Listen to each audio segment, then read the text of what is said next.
भाजपा सांसदों को धक्का देने के आरोपों पर राहुल गांधी ने सफाई दी है। उन्होंने कहा कि भाजपा के लोग मुझे धक्का दे रहे थे और अंदर जाने से रोक रहे थे। दरअसल संसद परिसर में गुरुवार को सत्ता पक्ष और विपक्ष के सांसदों के बीच धक्का मुक्की हुई। इस दौरान भाजपा सांसद प्रताप चंद्र सारंगी और मुकेश राजपूत घायल हो गए। उन्हें अस्पताल में भर्ती कराया गया है। बीजेपी नेता आरपी सिंह ने कहा कि अमित शाह जी की बात को जानबूझकर तोड़ मरोड़ कर पेश किया जा रहा है। उन्होंने कहा कि आप अंबेडकर जी के काम की बात करें। कांग्रेस ने अंबेडकर जी की हमेशा उपेक्षा की है। नेहरू जी ने उन्हें 2 बार चुनाव में हरवाया, उनके नाम पर एक भी मेमोरियल नहीं बनवाया और उन्हें भारत रत्न भी नहीं दिया। अंबेडकर जी के लिए हमारी सरकार ने जो काम किया है वो कांग्रेस कभी नहीं कर पाई। लालू यादव की ओर से गृह मंत्री अमित शाह को पागल बताए जाने पर जेडीयू ने पलटवार किया है। नीरज कुमार ने कहा कि लालू यादव को बताना होगा कि आपने अंबेडकर के लिए क्या किया। जेडीयू प्रवक्ता ने आगे कहा कि लालू प्रसाद यादव अमित शाह पर सवाल तो उठाते हैं, लेकिन आपको समझना होगा कि अगर आप अंबेडकर की बात करते हैं तो आपने पटना में 400 करोड़ से अधिक की संपत्ति कैसे खरीद ली। केंद्रीय मंत्री अमित शाह द्वारा अंबेडकर पर दिए गए बयान के बाद विपक्ष हमलावर है, साथ ही सत्ता पक्ष भी पीछे नहीं हट रहा है। इस बीच बीजेपी सांसद प्रताप सारंगी ने कांग्रेस नेता राहुल गांधी पर गंभीर आरोप लगाए हैं। केंद्रीय मंत्री किरेन रिजिजू ने कहा कि भाजपा के 2 सांसद प्रताप सिंह सारंगी और मुकेश राजपूत को गंभीर चोटें आई हैं।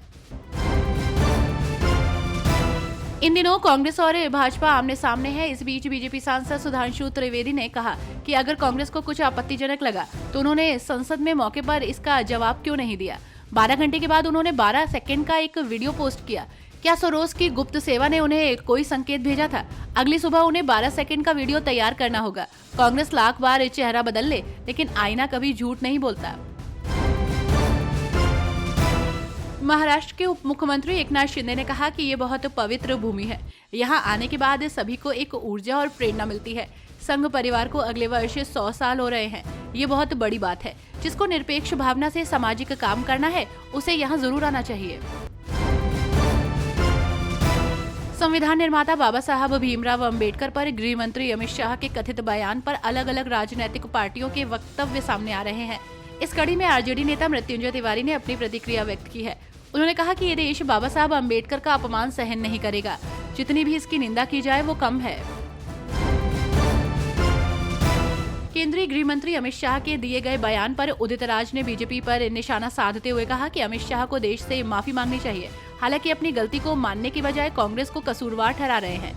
इससे साफ जाहिर होता है कि इनके दिमाग में डॉक्टर आम्बेडकर के प्रति कितना जहर है।